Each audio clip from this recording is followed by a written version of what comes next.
unapishana na pesa ambayo ingebadilisha mwenendo mzima wa biashara yako kwa sababu tu hujaisajili hiyo biashara. Iko hivi, unaweza kuwa unafanya biashara yako unajiuliza, nikisajili biashara yangu kitu gani kitakachobadilika? Bora niendelee kufanya biashara yangu hivi bila kusajili kwa sababu amna mtu ananijua. Kuna ulazima gani wa mimi kusajili biashara yangu? Iko hivi, kazi kubwa zote za kubadilisha maisha yako yote na kubadilisha mwenendo mzima wa biashara yako zote, jambo la kwanza litakazo demand kupata hiyo kazi, tukifanya kazi na wewe itatusaidia vipi kupunguza sisi kodi mwisho wa mwaka? Na wao wanategemeaje kupunguza kodi mwisho wa mwaka?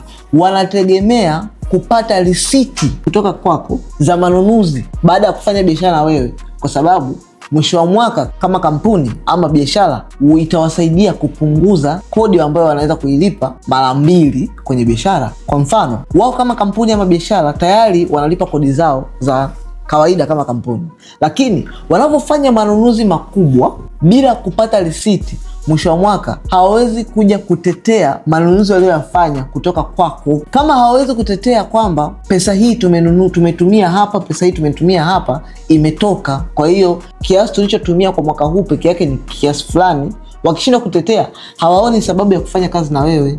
Amna mtu ambaye anafanya kazi na mtu ambaye haimfaidishi. Unajua kwa nini afanye kazi na wewe? Afanye kazi na wewe kwa sababu moja, haujasajiliwa rasmi. Sio jina la biashara wala kampuni, hujasajiliwa. Pili, haujawa connected na TRA.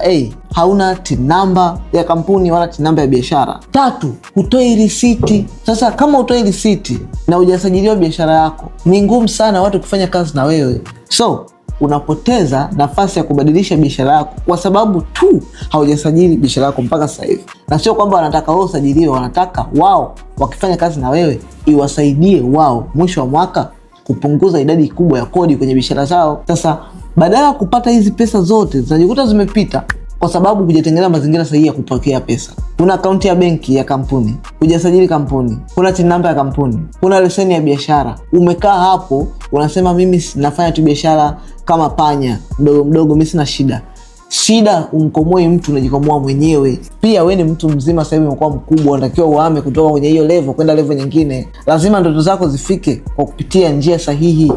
Kuna vitu haviepukiki. Acha watoto wadogo wadogo ndio wafanye biashara kwa hivyo kijanja janja. Wewe ni mkubwa sasa hivi, unatakiwa ufanye biashara na watu wakubwa, brand kubwa, timu kubwa, makampuni, mabiashara. Lazima utengeneze mazingira ya kupata pesa. Kama utengeneze mazingira ya kupokea pesa, ni namna gani hizo pesa utazipata? So, wewe kama ni mtu huyu, acha kuendelea kuidhoofisha biashara yako hiyo. Piga simu, ipo kwenye caption hapo. Tutakusaidia kusajili biashara yako immediately. Ama comment neno usajili hapo chini. Tutakufikia moja kwa moja sisi wenyewe DM kwako. Comment neno usajili.